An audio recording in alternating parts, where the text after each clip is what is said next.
Before we dissect the cold mechanics of the prison, you must first understand the nature of the ghost that haunts it.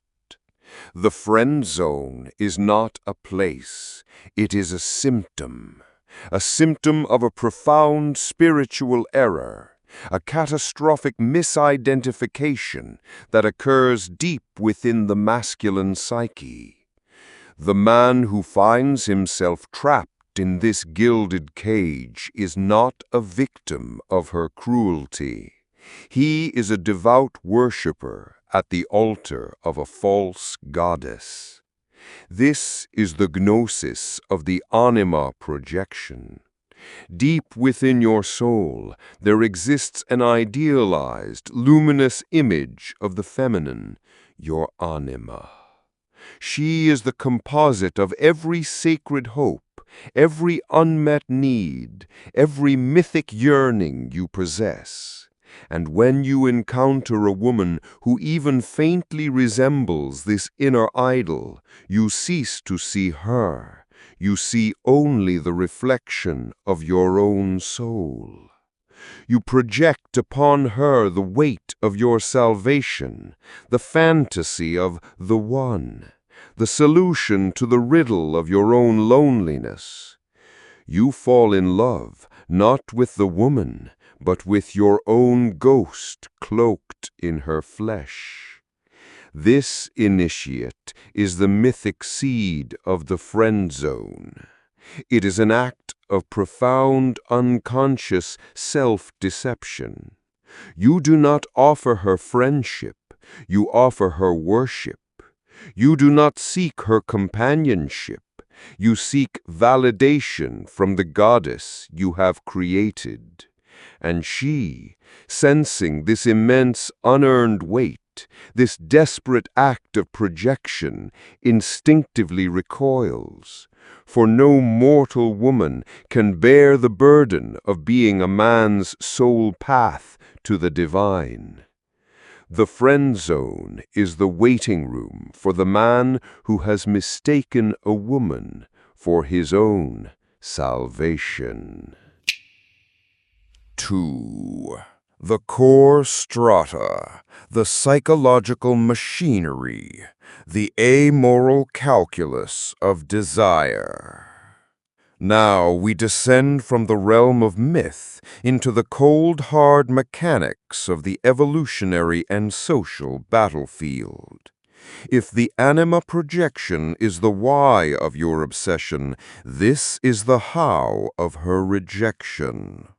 The friend zone is the predictable, logical outcome of a catastrophic failure to understand the fundamental laws of intersexual dynamics. 1. The iron law of desire. The first and most brutal law is this: genuine desire can never be negotiated. It is a spontaneous, primal, neurochemical reality.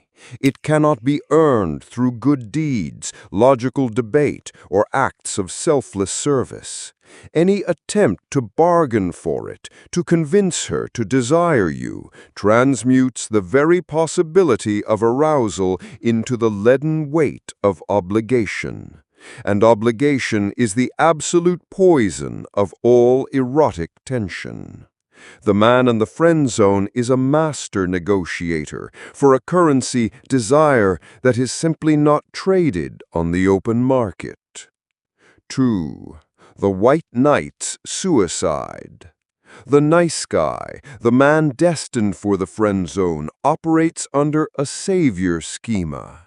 He believes that by solving her problems, by being her emotional caretaker, by saving her from her own chaos, he can demonstrate his value and thus earn her desire. This is a fatal miscalculation. He is attempting to fill the role of the provider, hoping it will grant him access to the domain of the lover. But her ancient evolutionary programming runs a different script entirely. She may appreciate the provider's stability, but her primal desire ignites for the lover's unapologetic, often dangerous masculine energy. By becoming her reliable servant, you make yourself sexually invisible. You're no longer a potential partner. You are a utility. 3. The sin of supplication. The entire behavioral portfolio of the man in the friend zone is one of supplication. He agrees with her opinions to avoid conflict. He prioritizes her emotional state over his own. He seeks her approval for his decisions. In the language of frame, he willingly abandons his own reality to live as a guest in hers. He communicates on a deep, primal level. Your reality is stronger than mine. Your needs are more important than mine. Your will is my law. And a woman is biologically, evolutionarily incapable of surrendering to or desiring a man whose frame is weaker than her own. 3. The pyramid's base, the masculine imperative, the path of escape. You have seen the mythic error. You have seen the psychological machinery. Now we arrive at the pyramid's base, the hard, unyielding ground of action. This is the masculine imperative. There is no negotiation with the reality of the friend zone. There is no convincing her to see you differently. There is only a radical, terrifying, and liberating act of self-reclamation. The escape requires two simultaneous acts of ritual warfare. First, the annihilation of the covert contract.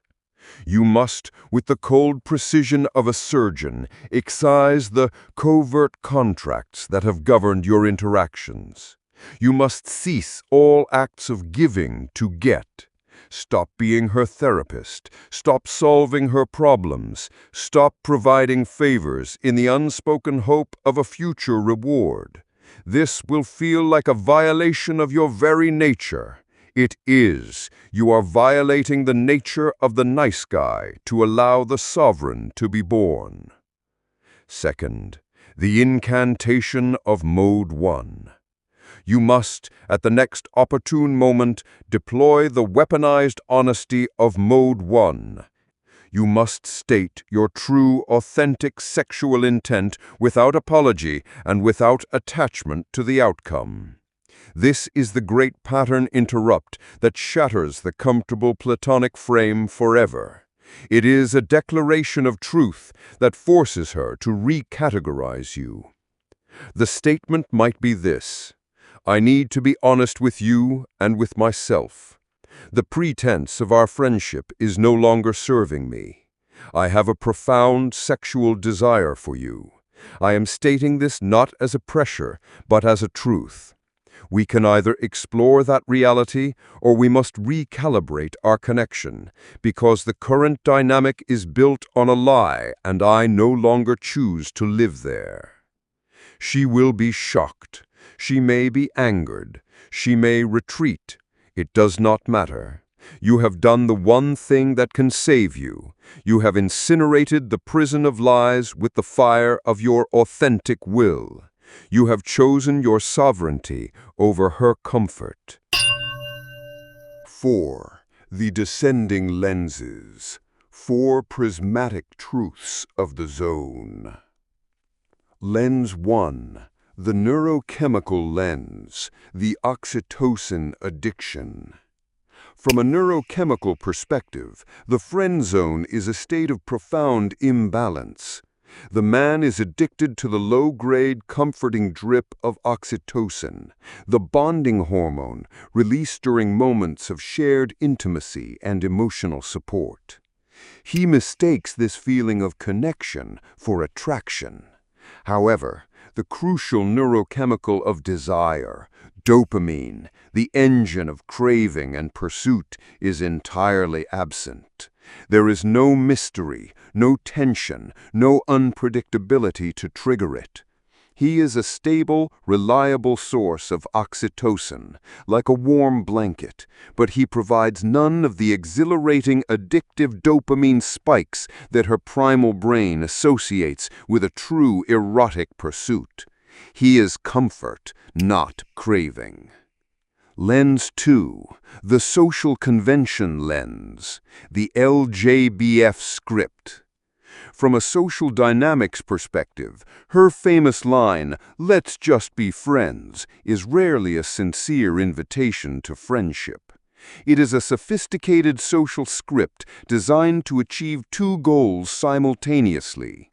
1. It allows her to reject your unspoken sexual advance without appearing cruel, thus preserving her self-image as a good person. And 2. It attempts to keep you in her social orbit as a non-threatening source of validation, support, and resources. It is a polite, socially sanctioned maneuver for recategorizing you from a potential lover to a useful asset. To accept this offer at face value is to willingly walk into the cage and thank her for the key. Lens 3, the archetypal lens, the eunuch at the queen's court. From an archetypal perspective, the man in the friend zone has accepted the role of the eunuch guardian at the court of the benevolent queen. He is granted unparalleled access to her inner world. He hears her secrets. He guards her throne. He is praised for his loyalty and his wisdom. He is a valued member of the court, but he is sexually invisible. He is utterly neutered. He poses no threat and therefore can ignite no primal desire. She may love her eunuch guardian, but she will always, inevitably, give her body to the visiting warlord, the untamed barbarian who arrives at her gates and reminds her of the wild, chaotic energy that her safe, orderly court lacks. Lens 4, the frame and energy lens, the gravitational collapse. From the perspective of pure frame, the friend zone is a catastrophic failure of energetic polarity. Your frame, your reality, your mission, your will has completely collapsed into hers. You emanate a supplicating, approval-seeking energy. This energy is gravitationally weak. Instead of pulling her into your orbit, you are desperately trying to cling to the edge of hers. Her nervous system registers this weak energetic field as fundamentally non-masculine. It triggers in her not a desire to surrender, but an instinct to dominate, to manage, or simply to disregard. You cannot build an empire on a collapsed frame. You cannot ignite a fire with a pleading energy. These lenses reveal the friend zone not as a single event, but as a systemic failure across every plane of reality, from the mythic to the neurochemical. The cost of this failure is not just sex, it is the erosion of your masculine soul, the slow death of your sovereign will. If this multi-layered deconstruction has provided you with a brutal yet liberating new clarity, command the like button. Acknowledge this Gnostic autopsy. The sovereign's path, the end of friendship, the beginning of power. The path out of the friend zone is not a negotiation. It is an exodus. It requires the death of the nice guy, the murder of the white knight, and the exorcism of the ghost of your own anima. It demands that you embrace what Dr. Glover calls a sacred selfishness, making your needs, your mission, your reality the unapologetic center of your universe. It demands the courage to deploy the unapologetic truth of Mode 1 and the strength to be utterly, profoundly indifferent to her reaction. This journey is the core of the Seduction Noire initiation. It is the transmutation of the supplicant into the sovereign. What is the single biggest, covert contract you have been running in your own life? What do you nicely do, secretly hoping for a reward you never asked for? Name this contract in the comments below. To drag the secret pact into the light is the first step in nullifying its power over you. To master this alchemy, to permanently re-architect your being so that the friend zone becomes a territory you can no longer even perceive, let alone inhabit, requires a deep, relentless immersion in the gnosis of the cathedral. Subscribe and strike the obsidian bell of sovereignty. Commit yourself to the great work of becoming the man whose frame is a fortress and whose honesty is a fire that purifies all it touches. The gnosis on this channel is the map out of the prison. Walk the path. She can never truly desire the man she considers her friend, because a friend is an equal, and deep in the ancient, untamed heart of the feminine, she yearns for a king.